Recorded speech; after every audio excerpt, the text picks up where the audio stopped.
देखिए, बाबा साहब ने कहा था कि सामाजिक एकता के बिना राष्ट्रीय एकता संभव नहीं है। देखिए, जातिवाद के अगर हम परिणाम गिनाना चाहें और उसकी जो कॉन्सिक्वेंसेस रहे, अगर उस पर हम वार्ता करें, तो ये जितना लंबा इसका इतिहास है, जितना समय बीत चुका है, शायद उतना इसका व्याख्यान करने में भी वो समय कम पड़ेगा। देखिए, जिस तरह से प्रोपोगेशन होता है किसी बीज का या लाइट का, जो स्कैटरिंग होता है, वो एक अपना इंद्रधनुष बनाता है। तो ये इंद्रधनुष की तरह ये अलग-अलग रूपों में दिखाई देता है, जो जातिवाद का जो ये अलग-अलग स्वरूप हैं इसके। आप देखिए, कभी देखिए क्या रूप है, साथ में खाना न खाना, इंसान इंसान है और हम सब भारतवासी हैं। तो भाई, एक समाज दूसरे समाज के हाथ का खाना नहीं खा रहा है। वो पता नहीं उसके हाथ में ये कोरोना, भारत में तो अब आया, पूरे विश्व में ये शायद कब से ही शुरू हो चुका था।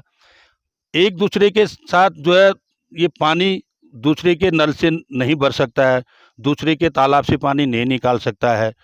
इवन सबसे बड़ी बात है कि अभी तक इस देश के अंतर्गत जो 4 वर्ण व्यवस्था के अंदर हैं, ब्राह्मण, क्षत्रिय, वैश्य और शूद्र में जो है किसी भी प्रकार का रोटी और बेटी का संबंध नहीं है।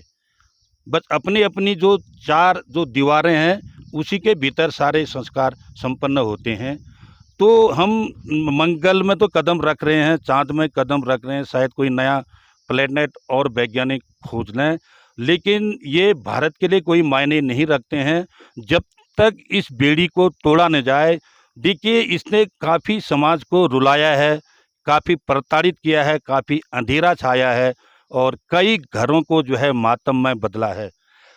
घटनाएँ होती हैं और वो सुर्खियों में होती हैं, मीडिया में आती हैं, सोशल मीडिया में आती हैं, प्रिंट मीडिया में आती है, इलेक्ट्रॉनिक मीडिया में आता है। लेकिन अगर हम जैसे एक सताए हुए जो लोग, उसको अगर हम सोशल मीडिया के माध्यम से उस घटना को बताते हैं, तो उस घटना को ये कहा जाता है कि ये जो है भड़काऊ भाषण दे रहे हैं या भड़काऊ ब्लॉग बना के समाज में जो है वैमनस्य फैलाना चाह रहे हैं। समाज में वैमनस्य किस चीज़ से फैल रहा है, इस चीज़ को समझना है। एक ही जो भारत की जो कमज़ोरी है, जो मैं मानता हूँ, वो है जातिवाद। आर्थिक कमज़ोरी भी भारत की उतनी बड़ी कमज़ोरी नहीं है। अगर जातिवाद की बेड़ियाँ टूट जाएँगे, आर्थिक रूप से भी भारत मजबूत हो जाएगा। जब सामाजिक रूप से मजबूत होगा, तो आर्थिक रूप से भी मजबूत होगा, संबंध बढ़ेंगे और समाज मजबूत होगा, तो हमारा देश मजबूत होगा और देश मजबूत होगा, तो देश के नागरिक मजबूत होंगे, तो भारत मजबूत होगा, तो इसका विश्व में जो है एक बार फिर से तिरंगा लहराएगा। तो मैं इन्हीं शब्दों के साथ इस ब्लॉग को इस उम्मीद के साथ आप लोगों को शेयर कर रहा हूँ कि आपको बुरा लगे तो बुरा लिखें, और अच्छा अगर लग रहा है कि ये मुहिम जारी रहनी चाहिए, तो देश के हर कोने से ये आवाज़ उठनी चाहिए। ऐसा ना हो कि फिर बहुत देर हो जाए और फिर ये जो है पूरा इस तरह से जलमग्न हो जाए, जातिवाद से भारत पुनः ये घड़ा भर जाए। तो इससे पहले इस पर आप छेद करना शुरू कर दें। Thank you. जय भीम, जय भारत।